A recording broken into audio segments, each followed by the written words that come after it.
Hey, what's going on, everybody? This is Tyrone back with Tech Life, and we are nearing the launch of the HBO Max, which is launching at the end of this month.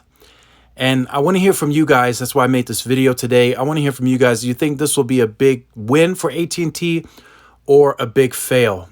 So where this could be a big win for AT&T is, of course, to gain added revenue where they're losing big revenue on the TV side. And then they are bolstering their value proposition on the wireless plans. So if you have the Elite plan, you can get HBO Max included. If you have their fiber 1000 megabits per second speeds, you get this included. If you have the HBO add-on on one of your TV plans, you get this included. So there are many add-ons with AT&T themselves where you get this included. So it really is at $15. I think it really is a bargain, in my opinion. There's tons and tons of content coming, original content. Then there's already a ton of content that's coming with the services from HBO, like Game of Thrones and some of the others. And then there is some content that used to be on Netflix previously that's now going to be exclusive to HBO Max.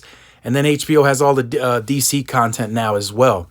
So there's just a lot of content that's associated with the HBO Max brand, where I think it does give AT&T a very good value proposition on the wireless side. I mean, they're going up against T-Mobile now. T-Mobile has Netflix on us. We all know Netflix is a big brand. Now they got Quibi, and who knows what else T-Mobile adds. We don't know. They might keep the Hulu. They might keep the Tidal. We don't know. They might further enhance their value proposition. That is one of the big points that Mike Sievert made. He said that they want to offer a great service in the network with the great value proposition. And he said that's never been done before.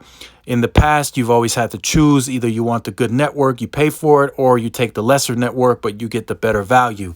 So T-Mobile said with the new Un-carrier initiative under the new T-Mobile, they would like to accomplish great value with the great service that's coming with the Sprint spectrum. So again, I just want to hear from you guys. Do you think this is going to be a big win for AT&T in the long term if they play their cards correctly?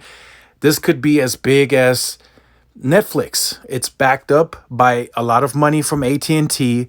It's going to go global.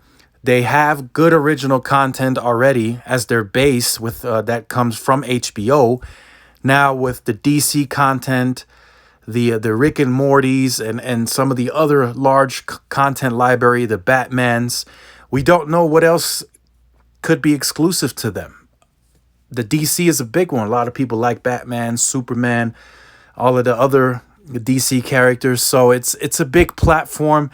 And if AT&T handles it correctly under the new Stanky initiative, it's going to be really, really big. But there's still lots and lots coming. We don't know. Stuff is changing daily due to the COVID-19. Businesses are going to operate differently. Consumers are going to spend differently. So it's going to be really tough. A lot of layoffs coming for all companies, not just the merged T-Mobile company, but across the board. There are percentages of cuts being made just for the simple fact that you don't know how the consumer's spending. What is the consumer going to prioritize? And that's another thing. Although AT&T says this is a bargain at $15 a month, we don't know. People could be prioritizing and say, look, we're not spending another $15 on this service. We're just going to keep this service. So that's all of the things that AT&T as a company has to take into consideration, and other companies as well. Verizon reported a couple of days ago 2.5% of their consumer base is not paying their bill. And as large as they are, that could be, depending on if we're even if we are conservative and we say it's $200 a month that they're losing from those customers. If you take 2.5% of their user base, which is over 100 million, I mean, they're losing millions of dollars a month that they can't account for at this point in time. That they're going to have to make some cuts somewhere, somehow, to make up for losing that money.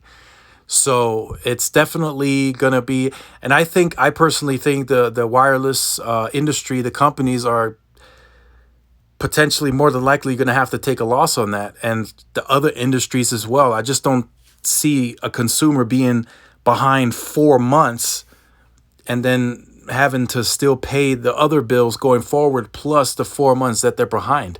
I just don't see that being reasonable. I think the government may have to step in and say, hey, look, clean slate, just make your bill payments starting on this day. Of course, it would be up to the companies potentially, but I think that's how they have to go about it. They may just have to say, look, because what's going to happen is the customers are going to be so far behind, they're probably just going to leave and switch to another carrier and just let it sit delinquently on their credit and then start fresh with that new carrier. So based on that, that could, I know it's negatively, but it could create switchers that way that have $700-800 of back pay on bills, and now they're just gonna be like, look, I'm just gonna stop paying it and I'm gonna switch and just let that sit delinquent on my credit. And 9 times out of 10 right now, if you file for bankruptcy, the judge is likely to approve it, because you could just say it was due to the COVID-19.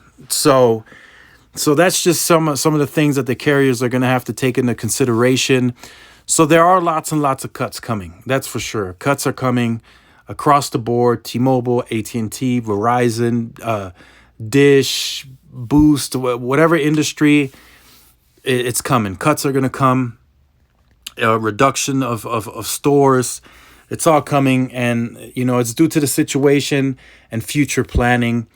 But again, let me know what you think. Do you think this is the right time to launch the HBO Max? Do you think they should have launched it earlier due to the fact that everybody's been at home for this stay-at-home order?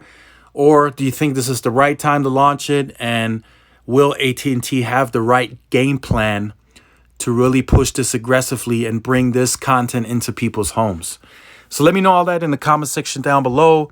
If you have been on the channel for some time now, you could probably go ahead and end the video now. But if you are new, make sure you like, share, subscribe, hit the notification bell so you are notified when I upload content.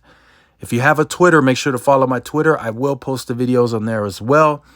And it's because YouTube hasn't been pushing out the notifications, so I put the videos on the Twitter. And if you push the notifications on Twitter, you'll get my video notifications on Twitter as well. And this is Tyrone with Tech Life, and I will see you guys in the next video. Peace.